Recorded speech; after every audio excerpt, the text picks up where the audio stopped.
বিশ্বনবী পাগলের মতো একবার হাউজে কাউসারে যাবেন, একবার সিরাতে যাবেন, একবার পুলসিরাতের দিকে, একবার হাউজে কাউসারের দিকে পাগলের মতো দৌড়াতে থাকবেন।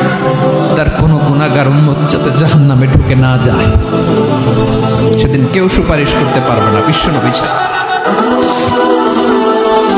এজন্য 5 নম্বর আল্লাহ বললেন, মান যাল্লাযী ইয়াশফাউ ইনদাহু ইল্লা বিইযনিহি।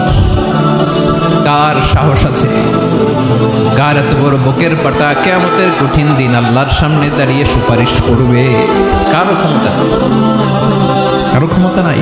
বিশ্বনবী সেদিন সেজদায় পড়ে উম্মতের জন্য কাঁদবেন, সবাই কাঁদবে, নফসি নফসি, আল্লাহ আমারে বাঁচাও, আল্লাহ আমারে বাঁচাও। বিশ্বনবী বলবেন, উম্মতি উম্মতি।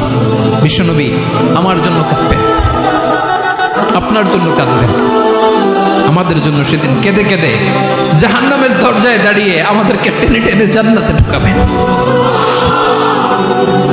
এজন্য এই বিশ্বনবীর ভালোবাসা যেন আমাদের হৃদয়ে ভরপুর থাকে। আমার ভাইয়েরা, প্রতি শুক্রবার বিশ্বনবীর উপরে বেশি বেশি যেন আমরা দুরূদ পড়ি। আমরা যখন বিশ্বনবীর সালাম দেই, দুরূদ পড়ি,